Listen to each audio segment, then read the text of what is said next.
La Minute Rugby.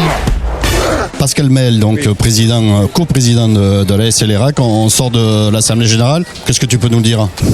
J'ai beaucoup de choses déjà à l'Assemblée Générale. Ouais, mais voilà, après, ça clôture une belle saison. Je pense qu'il restera dans les mémoires et puis qui, comme je disais tout à l'heure, qui est écrit dans la pierre pour l'histoire du club.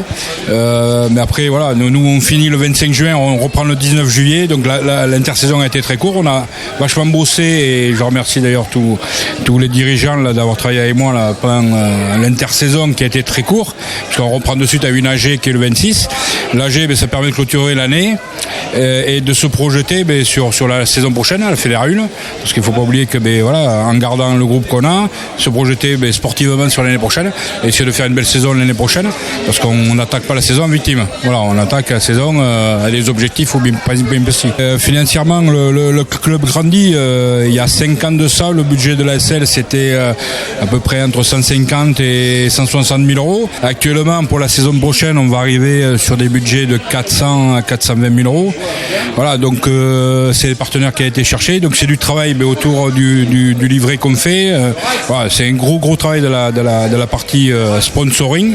Donc ça, il faut aussi remercier ceux qui bossent dedans, parce qu'on est une dizaine, qu'il faut un gros travail, mais il faut les voir tous, il faut tous les appeler un par un, les rencontrer. Donc c'est quand même un gros travail. Et c'est grâce à eux qu'on arrive à avoir ces budgets-là. Et puis plus d'autres manifestations, table pénétro, essayer de rentrer. De toute façon, si on veut avoir nos ambitions, on n'a pas d'autre choix que d'aller chercher financièrement, parce qu'il y a des frais. Et plus tu montes et plus tu as de frais extérieurs. Alors avec un titre de champion de Fédéral 2, c'est plus facile d'aller voir des partenaires?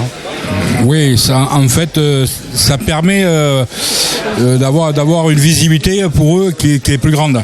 Et comme tu montes de niveau, pour eux, c'est une valeur de club qui est sûre. Déjà, le club, ils le connaissaient, mais en plus, ça amène, si tu veux, cette notoriété qu'il fallait au club et cette légitimité. Voilà, parce que monter chaque année sans titre, c'est fade.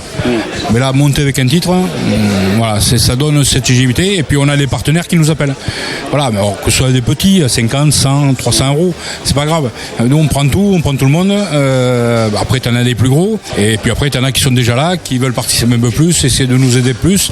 Et pour ça, il faut le remercier. Et je trouve que cette année, c'est pas plus facile parce que le travail est toujours, mais c'est plus simple. En termes de recrutement, c'est plutôt Mathieu et Eric qui ont fait le travail. Tu en penses quoi? Alors, le recrutement, c'est un gros travail parce que ça n'a pas commencé le 9 juin, ça a commencé déjà depuis le mois de mai.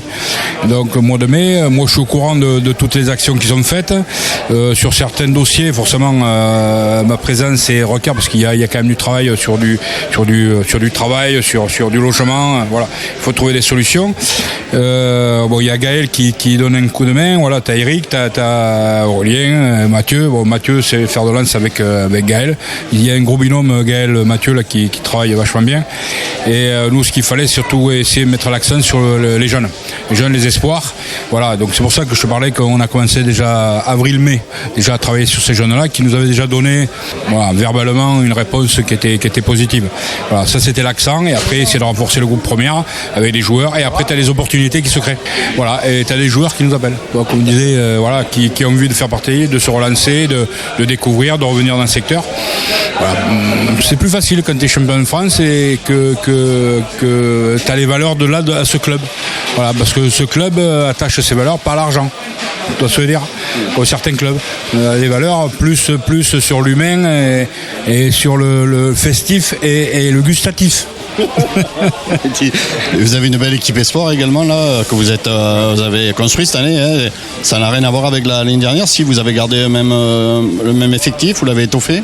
Ouais, on a gardé la même structure des jeunes. On a des anciens, forcément qui arrêtent.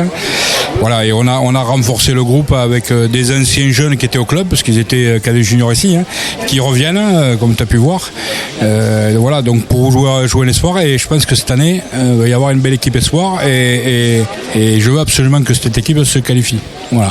La première, l'objectif forcément, c'est le maintien, ça c'est prioritaire, mais avec un objectif aussi de qualif, mais pas forcément sur les phases finales, mais bon, on ne sait pas. Et voilà, donc il y a quand même l'objectif, mais l'objectif est plus sérieux pour les espoirs, malgré que le niveau. Alors on a hâte aussi d'avoir le nouveau stade à l'ERAC. Ça en est où là du coup? Ouais, comme l'a dit Monsieur Piaudin, ça avance très bien. Voilà, à peu près à 99%, tout est bouclé. Il reste quelques décisions administratives. Il y a encore quelques décisions à prendre entre le club et la mairie, sur le clubhouse. Voilà, donc ça va être effectif au mois de septembre. On va signer le bail amphithéotique parce que le club participe quand même financièrement à sa construction. Mais je pense que c'est plus que vert.